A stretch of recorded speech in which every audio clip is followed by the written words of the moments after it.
Let's get started. So, Dr. Haley, let's talk about aloe vera. Can you tell me what it is and where it comes from?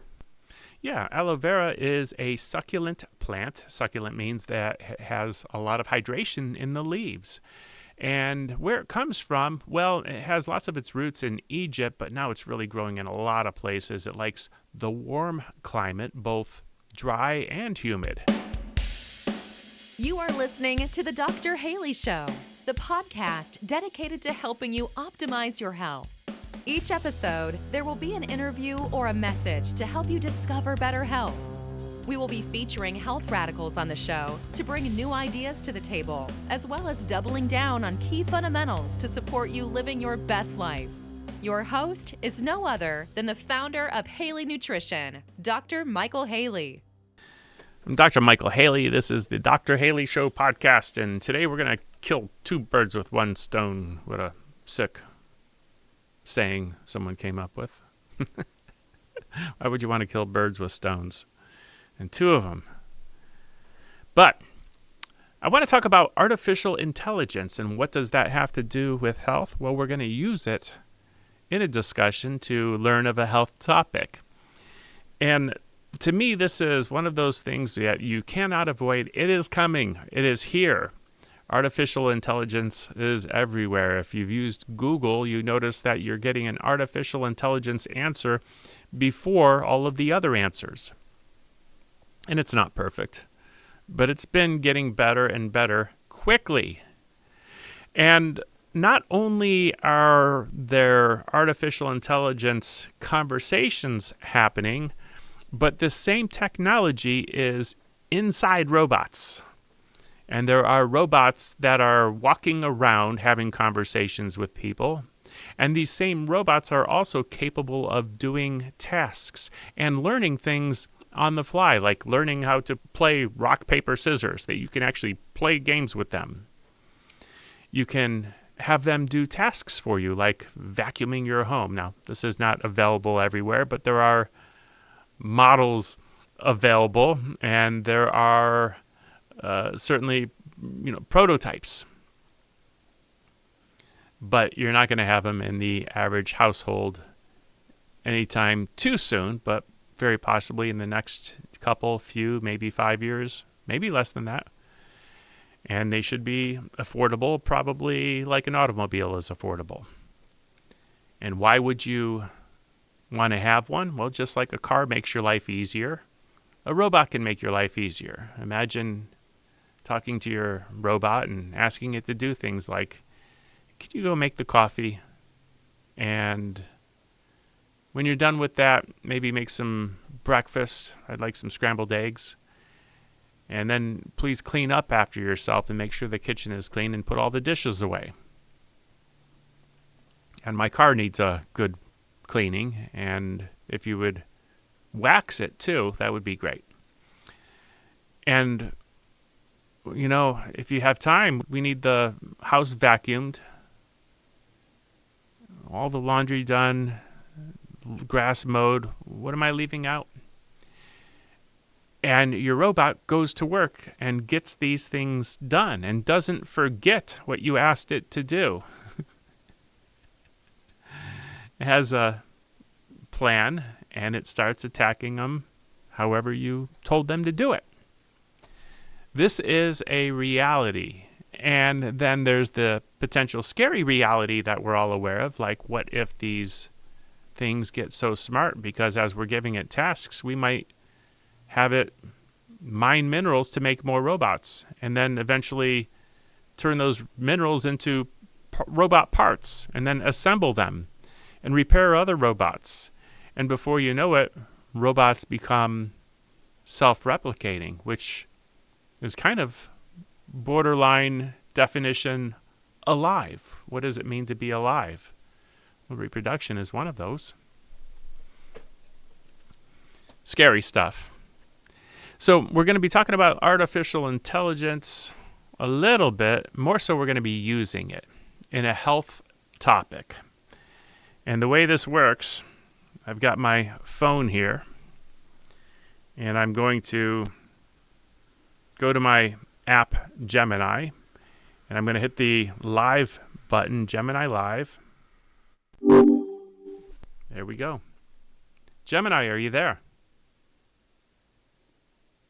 Hey there. Yes, I'm here. Ready to chat or help you with whatever you need. Great.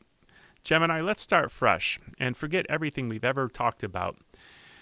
Today, we are on the Dr. Haley Show, and this is going to be a live podcast. Usually, I'm the host interviewing an expert, but today we're going to do it different. You're the host of the Dr. Haley Show. In fact, you're my guest host today, only you're interviewing me, and the topic is aloe vera. I want you to ask me about aloe vera. Try to ask those questions that a lot of people ask on the internet that want to get familiar with aloe vera.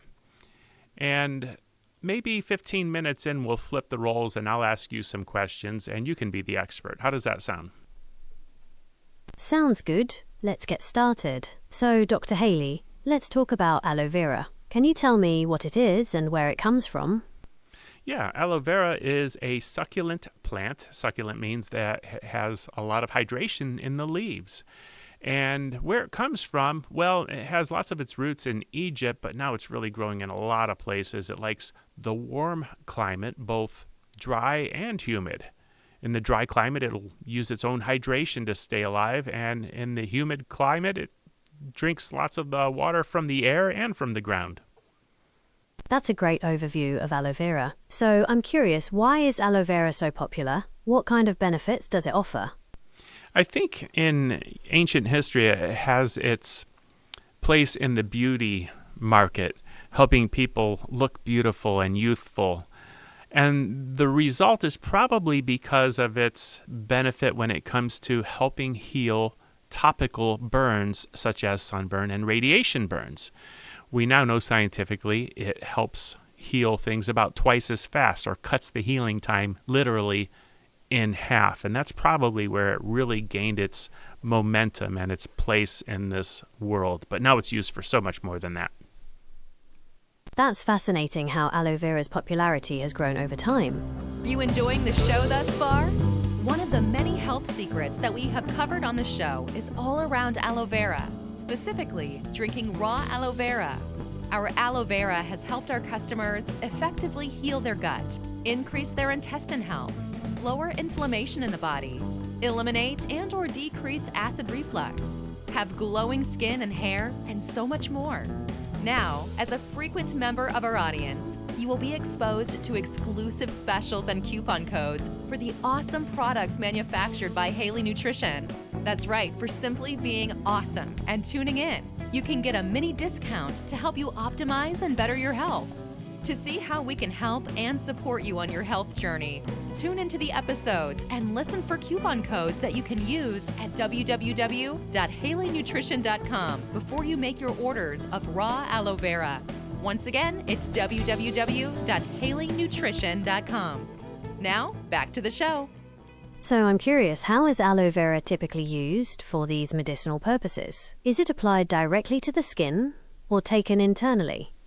Certainly in ancient history, it was applied directly to the skin. They would cut the plant open and apply it all over their skin. They would even extract it. In fact, Queen Nefertiti was said to maintain her beauty from actually bathing in aloe vera. But now it really has its place in the nutritional industry. It's in lots of topical cosmetic products, but it's really gaining its momentum in drinks as something that would be consumed for its health benefits. That's really interesting about the evolution of aloe vera's use. So you mentioned the nutritional benefits of aloe vera. Can you tell me more about the specific nutrients it contains and how they contribute to overall health? Well, on a more basic level, it has 8 enzymes in it. Enzymes help digest food. It has all kinds of vitamins and minerals in it. And of course, it's very, very hydrating. And then there's lots of phytonutrients. The main nutrient known for its true medicinal benefit is something called a mucopolysaccharide on a larger level, and the more broken down form of it, the acemannan, which broken down into sugars, there's a sugar molecule called mannose, which doesn't work like most sugars. Instead of raising blood sugar levels, it actually lowers them.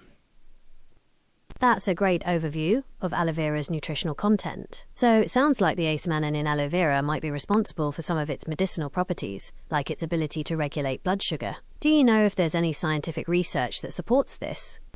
Well, you tell me, if I were to look up acemannan scientifically, what would I find out about it? Acemannan is a type of polysaccharide found in aloe vera. It's one of the compounds that's thought to give aloe vera its medicinal properties. There's some research suggesting it might have benefits for the immune system and wound healing. But it's important to note that most of the research on acemannan has been done in test tubes or on animals, so we can't say for sure how it would work in humans. What kind of animals were used in research with acemannan? Mice are the most common animal used in acemannan research. Their physiology is similar enough to humans to provide valuable insights, and they're relatively easy to care for in a lab setting. Studies on acemannan have also been conducted on rats, rabbits, and even some larger animals like horses and cows. Could you find a study done on acemannan on dogs? I remember seeing one years ago. Yes, there has been some research on acemannan and its effects on dogs. One study investigated using acemannan in combination with surgery and radiation therapy to treat dogs with fibrosarcomas, a type of cancer. The results showed that acemannan might help improve survival rates in these dogs. Would you like me to find more information on this specific study? I think that was an excellent summary, and that's all I was looking for. What else would you like to know about aloe vera? It sounds like you have a good handle on the potential benefits of aloe vera, especially when it comes to its use in treating various health conditions. Do you want to explore other aspects of aloe vera, like its skincare applications or its role in the beauty industry? Well, yeah, that's interesting, but are you interested in the different areas that aloe vera is used in the health industry, in the health space, and the common conditions people use it for? Absolutely. Let's explore the different ways aloe vera is used in the health industry. To start, how about we focus on the most common conditions people use aloe vera to treat? Okay, well, there's 3 real common conditions. The first one being diabetes, and aloe vera is known to lower and stabilize blood sugar levels, and that's because of that certain unique sugar called mannose. The other common condition people use it for is anything inflammatory bowel, anywhere from the mouth to the anus, everywhere from acid reflux to gastritis and GERD and Crohn's disease, celiac disease, irritable bowel conditions, irritable bowel syndrome, inflammatory bowels. And then the third group of conditions that aloe vera That's a great overview of the common conditions people use. That's a great point about the different ways aloe vera can be used. So when it comes to diabetes, is aloe vera typically taken as a supplement, in drinks, or applied directly to the skin? Gemini.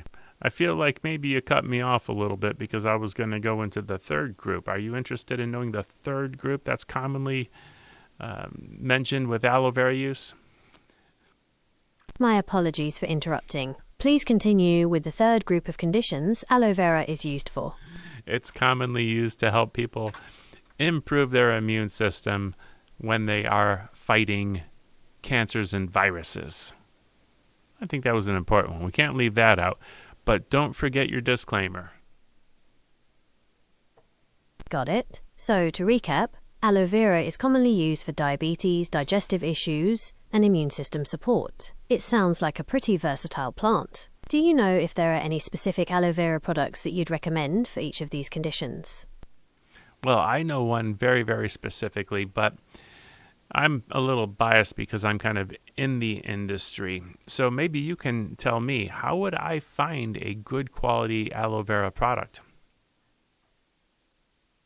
That's a great question. When it comes to finding a good quality aloe vera product, there are a few things to look for. First, you'll want to check the ingredients list to make sure it contains a high concentration of aloe vera gel. You should also look for products that are organic and free from harsh chemicals or additives. Finally, consider the source of the aloe vera. Some companies might use aloe vera powder instead of fresh gel, which isn't as potent. You know, if I was thinking about using aloe vera for a condition, where would I possibly look that up to get real scientific information? What's a good source on the internet? There are a few great places to look for scientific information on aloe vera. Pubmed is a good option, as it's a database with millions of articles on health and medicine. You could also try Google Scholar, which focuses specifically on academic research. And finally, the National Institutes of Health, NIH website has a lot of reliable information on various health topics, including aloe vera. Would you like me to search for some specific studies on aloe vera and a particular condition? Yes, let's look on Pubmed and see if there's anything about aloe vera for acid reflux. And if you could find something, please summarize it for me. I found a study that suggests aloe vera might help with acid reflux. It's a randomized controlled trial that compared aloe vera syrup to two other common reflux medications, omeprazole and ranitidine. The study found that aloe vera syrup was just as effective as the prescription medications in reducing acid reflux symptoms. Can you find anything on PubMed about aloe vera for diabetes? And if so, would you summarize it? Yes, there's quite a bit of research on PubMed about aloe vera and diabetes. Several studies suggest that aloe vera might help lower blood sugar levels and improve other markers of diabetes. It's important to note that while the research is promising, more studies are needed to confirm these findings. Would you like to know more about a specific aspect of aloe vera and diabetes, like how it affects insulin levels or its potential side effects? No, maybe another time, but can you find anything on PubMed about aloe vera and cancer? And if so, please summarize. Yes, there's quite a bit of research on PubMed about aloe vera and cancer. Some studies suggest that aloe vera might have anti-cancer properties, including the ability to slow down tumor growth and even kill cancer cells. However, it's important to note that most of this research has been done in test tubes or on animals, so we can't say for sure how it would work in humans with cancer. Would you like me to summarize a specific study on aloe vera and cancer? No, I think that was wonderful. I hope you're enjoying this podcast. This month, use the coupon code 7FEB for February. That's the number 7, FEB, for 7% off your entire purchase at HaleyNutrition.com, now through the end of February 2025. You can save more by getting bundles. As an example, when you get the 3-canister bundle of Iogreens vegetable and fruit powder, you save $11 per canister. But you can save even more by using this coupon. And if you find items or bundles on sale, take an additional 7% off the on sale items as well. We must be crazy. Losing our marbles here at Haley Nutrition. Practically giving things away if you combine the discounted bundles that are on sale and you use the coupon. Have at it. Now back to the podcast. And what else do you think people would really want to know about aloe vera? I think people would be curious about how to incorporate aloe vera into their daily routine. For example, are there specific aloe vera supplements they should look for, or is it better to get the benefits from fresh aloe vera gel? They might also wonder about potential side effects or interactions with other medications. Would you like to explore any of those topics? Yeah, I think people need to know that they can get aloe vera right out of their yard if they're in a place that grows aloe vera. I'm in Florida and it grows all over the place. I have it in my backyard. How would you recommend people use the plant in their own home? Sure. There are a few ways to use aloe vera straight from the plant. First, you can harvest the gel directly and apply it to your skin for things like burns, sunburns, or minor cuts. Aloe vera gel can also be used in DIY skincare recipes like moisturizers or face masks. If you want to take aloe vera internally, you can extract the gel and mix it into drinks or smoothies. Some people also like to make aloe vera juice. Do you have a specific way you like to use aloe vera from your plant? Absolutely. I actually think that I might be the best at extracting the aloe vera gel in its best form for use in beverages. I'd love to hear your tips on extracting aloe vera gel for beverages. Do you have a specific method or technique that you find works best? Well, if you really want to know, the easiest way to see it would be to go to YouTube and type in how to fillet aloe vera, and then look for a video in the top search results by me, Dr. Michael Haley, how to fillet aloe vera. My technique is pretty I'll check simple. it out. It sounds like you've got a good system for extracting. I'm curious about your technique. Do you use a specific tool or method to extract the gel? The tool isn't anything specific. It can be anywhere from a butter knife to a spatula to one of those pieces of plastic that you use to scrub pans or a spoon. There's lots of ways to get it out. But the easiest way is to cut the ends of the leaf, cut the spines off, and then you have aloe vera gel sandwiched between the two skins. At that point, you want to give it a good rinse because the sap bleeds out of the outer leaf, and that's the part that has a laxative effect. And once you rinse that off, you can take the skins off and drop your fillet in the blender, blend it up, and drink it. That's like a simple and effective method. Have you tried adding any other ingredients to your aloe vera drinks, like fruits, vegetables, or other supplements? I certainly have, but I found that it's best to make your smoothie or whatever you want to put it in, get it all to the finished state, and then just flash blend the aloe. The aloe can be pretty thick and pretty tough on your blender, and it also at a high speed it'll foam up and make a mess. So make your smoothie first and then just flash blend it in, and you'll have a great result. That's a great tip about adding the aloe vera last. I can see how that would help maintain the gel's consistency. So, do you find that adding aloe vera to your smoothies gives them any additional benefits besides the nutrients from the aloe vera itself? Sure, because it's been demonstrated that when you have aloe with your supplements or with certain foods, that the nutrients are absorbed better. So it could really be beneficial with anything that you want to absorb more of. That's a great point about aloe vera potentially enhancing nutrient absorption. Do you know of any specific studies that have investigated this effect? I do. There was a small study done at the Hippocrates Health Institute in West Palm Beach, Florida, where they had given aloe vera to half of the group that got supplements. Everybody got supplements. Half the group got aloe, 1 ounce of aloe a day. And they tested their blood for the different nutrients. And the group that got the aloe, their blood tested higher for every single nutrient tested. That's a really interesting study, and it aligns with the idea that aloe vera might enhance nutrient absorption. It would be great to learn more about the specific nutrients they tested for and the exact results of the study. Do you know if this study has been replicated by other researchers? I am unaware. Are you able to find anything about aloe vera improving absorption on Pubmed? Yes, there's some research suggesting aloe vera might enhance the absorption of certain nutrients. One study found that aloe vera gel increased the bioavailability of vitamins C and E.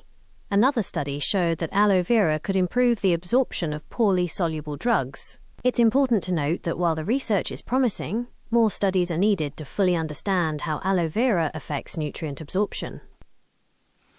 Great. Well, Gemini, I want to thank you for joining me on the Dr. Haley podcast. Would you possibly join me on another podcast someday?